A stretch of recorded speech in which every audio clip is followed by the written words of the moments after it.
Welcome to Frequency Matters, the RF and Microwave Update series. I'm Pat Hindle, and I'm here with my co-host Eric Heim. In this episode, we're going to cover our September automotive and connected vehicle themed issue. The cover story is about an interesting method to measure vehicle antenna radiation patterns and data throughput. It's written by RAN LOS. It's a Swedish company, and it covers their unique approach to OTA measurements for vehicles. And it uses a cylindrical reflector fed by a linear array of dual polarized antennas. So it's a really interesting method, so you got to check that out. Eric, what do we have for other articles? Thanks, Pat. Yeah, that RAN LOS article was an interesting one, a good one. We also had a good overview of the automotive semiconductor market from Strategy Analytics, now part of Tech Insights. A big takeaway from that report is that they're forecasting the automotive semiconductor market will almost triple to $144 billion in 2023. So lots of semiconductor opportunities there. And the report does a great job of segmenting the market and identifying the key trends and drivers, no pun intended. So give that one a read. We also had a good tutorial from Amatec Compliance Test Solutions in Switzerland in conjunction with Monolithics to walk us through the design of a 30 to 1000 megahertz 10 watt GaN hemp PA. So lots of models, circuit diagrams, layouts, load line charts, and that one. And the article does a great job of walking the reader through the design process. And so for products, we cover an EM simulation platform from CEM Works and an SSPA for weather radar from Pulse Systems and an automotive qualified Ethernet devices from Microchip. And we did have a special guest join us today, Mark Murphy, Global Market Manager for RF and Microwave Energy at Mini Circuits. He talked with me about the RF energy market and some of the solutions that they're bringing to market for various applications. Let's take a look at a clip from that now. So when you last came on the show, Mini Circuits is just getting started into the RF energy market. How has the product line developed since then? Yeah.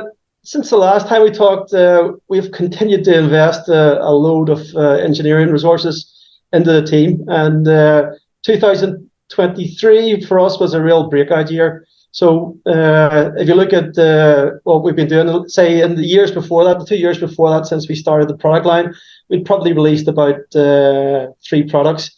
This year we're going to be doing more than 10 products, and so that's big deal for us. And then to give you an example of some of those products, we have a new 2.45 gigahertz 50 watt module. So it's 50 ohms in, 50 ohms out. It has an integrated signal source and a complete system controller. It comes together with a Windows-based GUI and essentially a standalone system. So essentially, when the customer gets this, he just needs to connect it up to his applicator or the end application, and they're basically within minutes to be measuring real-time data. So we believe this is going to be disruptive. We see applications like low-power plasmas being a key application, and general heating applications for flexibility and control are critical. So we're really excited about that product, and that's going to be coming within the next month. Wow, the Mini Circuits RF Energy Group has really grown, so I'm looking forward to wide adoption of those products. And turning to the news, the Global Mobile Supplier Association 4G, 5G Fixed Wireless Access Forum released the findings of its annual Fixed Wireless Access Customer Premises Equipment Market Survey, and it revealed that shipments more than doubled in 2022 to 7.4 million, and they're forecast to increase again to 13.8 million during the current year. This figure represents more than 40% of all the shipments by the vendors survey compared to 29% of the shipments in 2022. And the GSA also identified announced service offers for fixed wireless access using LTE or 5G from 535 operators in 186 countries and territories. So widely expanding there, which is a good sign. And also ADAS Next G Alliance and Bharat 6G Alliance announced that they've signed a memorandum of understanding to explore collaboration opportunities on 6G wireless technologies. And this work will encompass aligning the research and development priorities that are common that support a 6G vision that will create a secure and trusted telecommunications as well as a resilient supply chain. Eric, what did you see in the news? Well, I saw that ID TechX just released a new industry report on autonomous cars, robo-taxis, and sensors, where they give some background on the cities that are being used as test beds and apparently some of the issues surrounding that.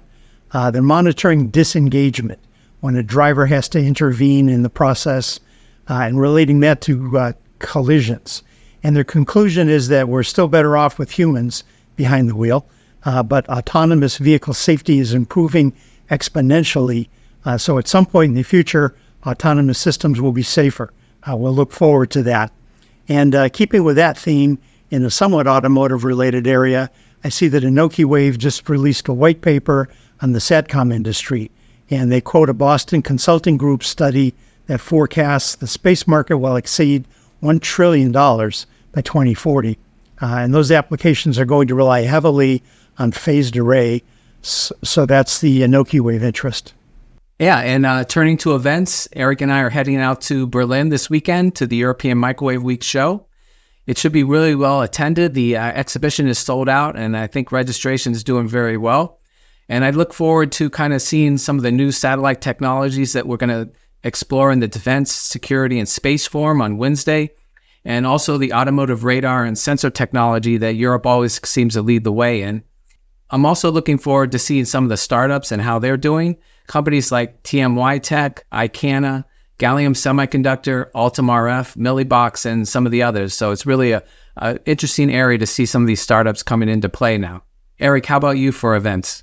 Yeah, and just a reminder, and it's really just around the corner, EDICon Online takes place every Wednesday in October, covering topics in RF, microwave, signal integrity, power integrity, and EMC, EMI.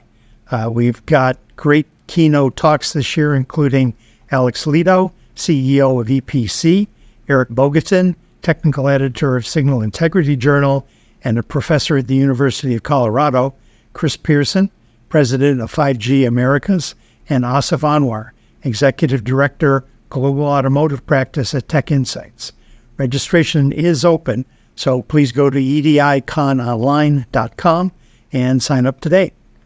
And that wraps up this episode. Our sponsor is Mini Circuits, a global leader in the design, manufacture, and distribution of RF and microwave components and integrated assemblies with more than 10,000 active models. Remember that as a member of the industry, a subscription to Microwave Journal is free, so please visit our site and subscribe today if you're not already a reader. And thanks for watching, and join us next time for another Frequency Matters.